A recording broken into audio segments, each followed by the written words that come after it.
Bueno, entonces, vamos a seguir en una segunda parte desarrollando el acceso a la justicia y las cuestiones que se relacionan con esto, siguiendo el programa de la materia, la unidad 17. Entonces, vamos a ver que una de las barreras más tradicionales y más, si se quiere, características del acceso a la justicia es que lo que ha venido sosteniendo y se ha venido perpetuando es la comprensión como una barrera inicial de acceso, que queda incluso por fuera de la visión tradicional de que todas las personas tienen que comprender el contenido de las discusiones y de hecho está como identificado que tiene que haber intérpretes, ¿sí? Pero pensemos que la comprensión, y como acá les daba el ejemplo de que obviamente cuando las partes no hablen la lengua en la que el proceso se está desarrollando, tiene que haber un intérprete. Pero en general también están relacionadas con la comprensión de lo que sucede en el proceso, de lo que significa qué es lo que se está decidiendo o de lo que está sucediendo, es decir, en una visión mucho más llana y generalizada, también está problematizada y es muy relevante la comprensión. ¿Sí? Entonces, esto ponerlo como una pauta relevante es bien importante. No sé por qué no se me está ahí. A ver, ahí está. Entonces, ¿por qué? Porque la comprensión es una de las barreras de acceso más características y que más desafía al Poder Judicial como poder encargado de brindar este tipo y de generar y de diseñar las estructuras tendientes a garantizar la protección judicial, ¿sí? ¿Por qué? Porque somos países en donde el contexto social tiene,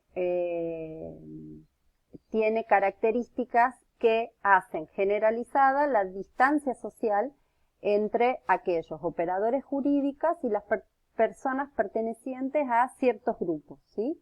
Pensemos en la relación de todo el sistema penal sobre con los máximos exponentes de las personas atrapadas por el sistema penal, que son las personas más en condiciones de mayores desventajas en términos socioeconómicos, por ejemplo, o el uso excesivo de ritualismos o lenguaje técnico o arcaico que es de difícil comprensión. Si yo hoy por hoy acá a cualquiera de ustedes les leyera un decreto de un traslado de una demanda de cobros, estoy segura que más de uno de nosotros tendría problemas para comprender concretamente qué es lo que quisimos decir y qué es lo que se quiso decir y qué es lo que se le está pidiendo a la persona que recibe esa demanda. Y ni pensar en las sentencias, que muchas veces son engorrosas, escritas con latinazgos, que la parte no termina de comprender si le dieron la razón, si no le dieron la razón, los argumentos por los cuales no les dieron la razón o se la dieron, y eso es una barrera de acceso en términos sustantivos a este derecho. Y por lo tanto, hay necesidad de hacer grandes reformas en esta materia, ¿no?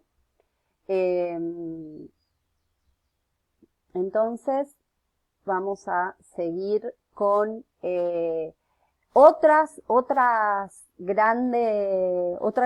otro gran desafío que tiene el acceso a la justicia es la existencia de prácticas culturales que denotan una especie de falta de perspectiva de género, ¿no?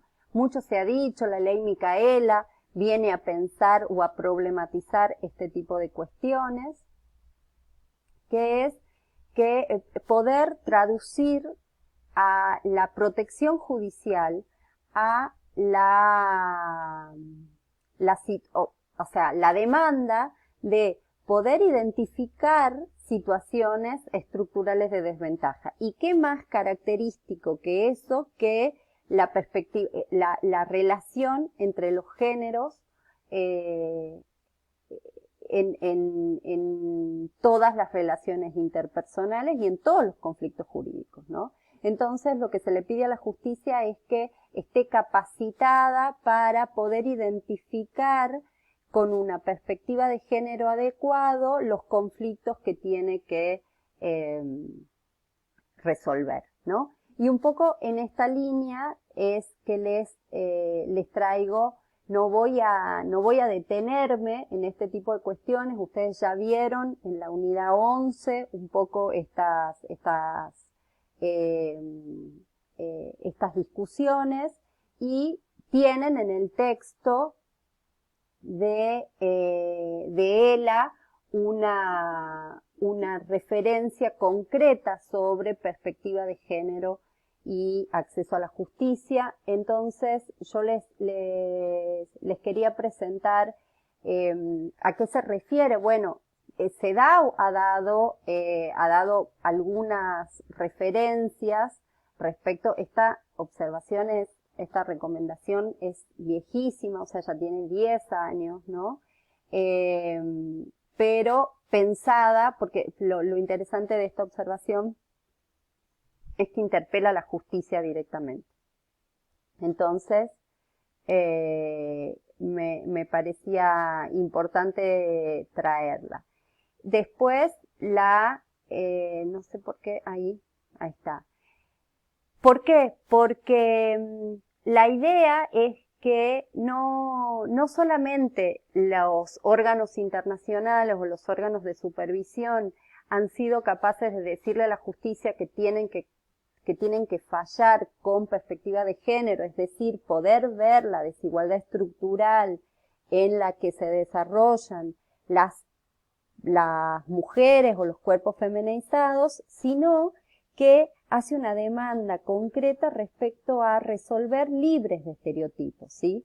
Es decir, hace una demanda, una crítica mucho más concreta, que es que no los operadores judiciales, los operadores que venimos y hemos sido socializados en una sociedad patriarcal, no pueden al momento de fallar atender las preconcepciones o los preconceptos o características o papeles tradicionales que se les son atribuidos a los varones y a mujeres. Es decir, nos tenemos que despojar de estos estereotipos y adicionalmente no solamente fallar con perspectiva de género, sino también liberándonos de este tipo de cuestiones, ¿sí? ¿Por qué? Porque lo que dice es que los estereotipos de género son incompatibles con el derecho internacional de los derechos humanos y hay que hacer un ejercicio concreto para liberar de ese tipo de cosas, porque cuando se falla con estereotipos, eso se transforma en una barrera de acceso, ¿no? Y el caso de González y otras, que es Campo Algodonero contra México, da cuenta de esta, ¿no? Porque el razonamiento, los razonamientos lógicos, los silogismos, si se quiere, con los que operan las personas que formamos parte del Poder Judicial, si está basado en estereotipos, no vamos a poder resolver adecuadamente los conflictos, ¿sí? Entonces, ahí les pongo algunas referencias que utiliza la Corte en relación con los estereotipos y me parece interesante que ustedes las identifiquen y busquen en sus cabezas con ejemplos de este tipo de conductas o intenten tratar de ver a qué se está refiriendo la Corte cuando habla de este tipo de cuestiones, ¿no? Yo solamente me gustaría reflexionar que es la típica tensión entre el crimen, entre el crimen pasional y un femicidio, ¿no? O sea, la postura de que se disculpa de alguna manera o la idea de que las mujeres volvemos locos a los varones y por lo tanto hay una justificación a la violencia que se ejerce sobre nosotros, sobre nuestros cuerpos, sobre nuestro psiquis, ¿sí? Entonces esa idea está identificada y problematizada por la Corte Interamericana de manera muy interesante en distintos casos, todos recientes, o sea, del 2000 en adelante, y retomando un poco esta idea de que el desarrollo también del derecho internacional de los derechos humanos ha dado cuenta tardíamente de la diversidad de personas sujetas de derechos, y la presencia de la perspectiva de género también ha sido relativamente reciente. Entonces, tampoco para romantizar digamos, el desarrollo del derecho internacional de los derechos humanos, sino valorar lo que se ha hecho y también circunstanciarlo en su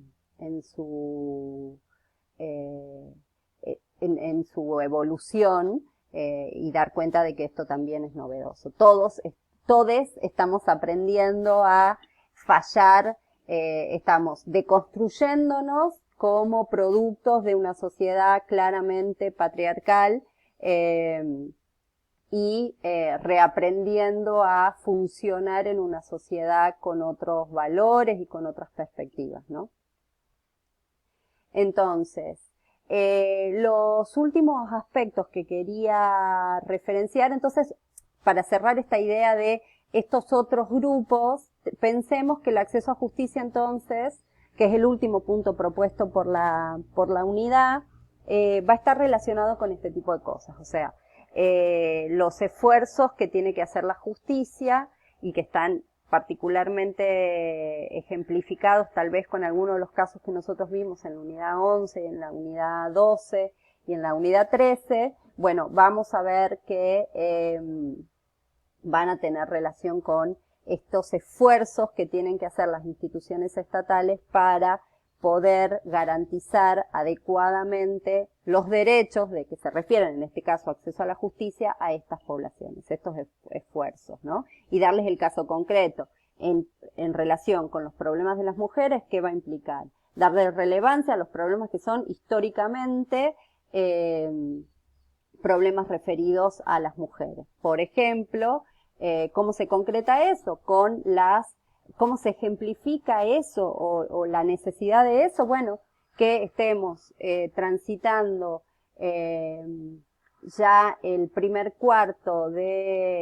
del primer cuarto del siglo XXI y todavía no tengamos buenos recursos institucionales capaces de atender la violencia, el problema o el fenómeno de la violencia contra las mujeres, ¿no?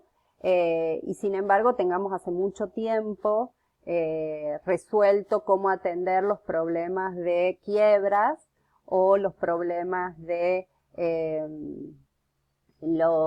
cómo los bancos van a ejecutar más rápido sus cobros de pagarés o de tarjetas de crédito, porque eso sí está correctamente documentado y es capaz y se puede atender cabalmente, ¿no? Entonces esta idea, darle prioridad a los problemas de los grupos que históricamente siempre han estado o han sido desatendidos por el sistema judicial, generar recursos institucionales para que esos reclamos puedan llegar adecuadamente y cuando lleguen puedan ser atendidos con perspectiva de género y libres de estereotipos, solamente para dar el ejemplo de las mujeres, ¿no? Bueno, ¿qué va a implicar entonces ahora? Eso por un lado, las poblaciones, y por otros lados, los derechos, ¿no? O sea, nosotros desde el 94 hasta acá hemos amplificado enormemente los derechos reconocidos incluso con la mayor jerarquía normativa, que es su ingreso en la Constitución, de un número de derechos que antes no estaban identificados como tales, ¿no? Estoy hablando sobre todo de los derechos económicos, sociales y culturales, que se refieren a las condiciones que se traducen o se ejemplifican o se materializan con el acceso o no a las condiciones que hoy por hoy marcan la diferencia entre las personas que tienen línea de indigencia, línea de pobreza o sus necesidades básicas satisfechas, ¿no? Adecuadamente. Entonces, bueno, este tipo de problemas no estaban siendo vistos históricamente por el Poder Judicial. El Poder Judicial no era convocado a resolver este tipo de derechos porque no se identificaban que ese tipo de derechos fueran derechos exigibles. O por otro lado, tampoco se identificaba que que podían acudir a la justicia grupos de personas que históricamente no se veían dentro del Poder Judicial. O sea, es decir, porque los derechos se han amplificado o porque los sujetos se han empoderado, hoy por hoy la justicia está convocada a resolver conflictos que antes no sucedían, ¿sí? Entonces, esta idea ha sido muy movilizadora en términos de democracia, en términos de desarrollo institucional, ¿sí? No les voy a pedir solamente les voy a pedir que lean el texto de Maurino respecto de esto. Los otros textos no los vamos a tocar, es decir, vamos a tocar a Bregú, vamos a tocar el de Natalia Gherardi y Aide Virgin, y vamos a tocar solamente el de Maurino. Entonces, la idea es que ustedes puedan identificar también las discusiones o las interpelaciones que ha tenido el Poder Judicial en relación con estas otras discusiones, ¿sí? Casos, por ejemplo, históricamente el Poder Judicial estaba convocado a resolver conflicto de una persona frente a una persona o una persona frente al Estado. Pero ahora tenemos casos o hemos problematizado a través de la vía del amparo o las causas relacionadas con medio ambiente o las causas relacionadas con la exigibilidad de derechos humanos en términos generales. También lo vamos a ver en la unidad 18, la unidad 18 o 19, ya no me acuerdo, de derechos económicos, sociales y culturales, cómo estos derechos también se han podido, y desde el inicio con los textos de Abramovich sobre todo, y Abramovich y Curtis, cómo se ha ido avanzando en la exigibilidad de este tipo de derechos. Entonces, vamos a tener que empezar a generar desde el Poder Judicial capacidad para responder a este tipo de cuestiones. Entonces,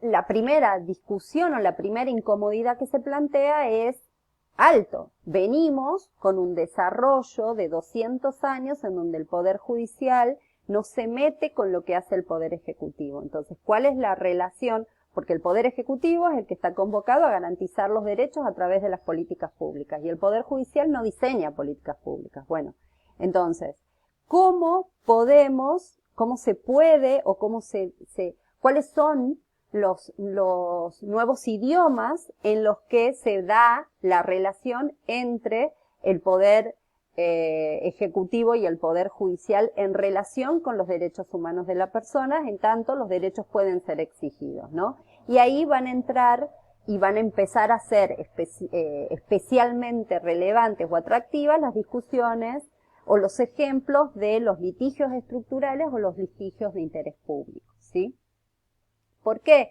Porque empezar a pensar en un caso que revierta una situación de desigualdad estructural que afecta a muchas personas y que implica que el Ministerio de Infraestructura y Transporte, que no tenía como prioridad abastecer de cloacas y servicio de recolección a tal barrio, ahora tenga que hacerlo. Porque hay un juez que ha determinado que ese barrio tiene derecho a la vida digna, derecho a la salud, derecho a un medio ambiente sano, los niños tienen derecho al desarrollo al más alto nivel posible de desarrollo, etcétera, etcétera, etcétera, y por lo tanto se le tiene que dar cloacas y entonces eso va a implicar una asignación presupuestaria. Entonces, ese tipo de discusiones son absolutamente novedosas en nuestro país, y ni hablar en nuestra provincia, que no tenemos ese tipo de litigio todavía, ¿no?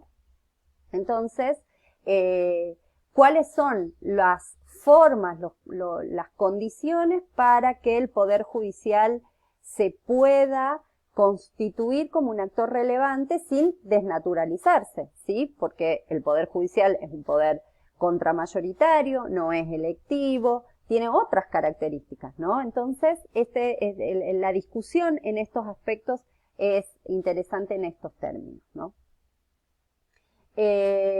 ¿Por qué? Porque si bien no vamos a intentar judicializar la vida, digamos, ni cotidiana, ni las políticas públicas, es real que el Poder Judicial es el garante de que las personas veamos garantizados nuestros derechos. Entonces, si se documenta, si tengo derecho a la educación, o los niños de cierto barrio, de cierta comunidad de alta montaña, tiene derecho a la educación, el Poder Judicial va a estar convocado a intervenir si el Poder Ejecutivo decide cerrar las escuelas de alta montaña porque tienen una matrícula que no justifica ese esfuerzo, y entonces los 20 niñitos de alta montaña tienen que escolarizarse en hogares escuela o recorrer 30 kilómetros a caballo o a pie para llegar a la escuela a las 8 de la mañana, ¿no? Entonces, este tipo de discusiones son relevantes. ¿Por qué? Porque hay una discusión pendiente y muy vigente respecto de la operatividad de los derechos, no solamente políticos, civiles, sino económicos, sociales, y el Poder Judicial está convocado tiene algo que decir al respecto, ¿no? Entonces, estas eran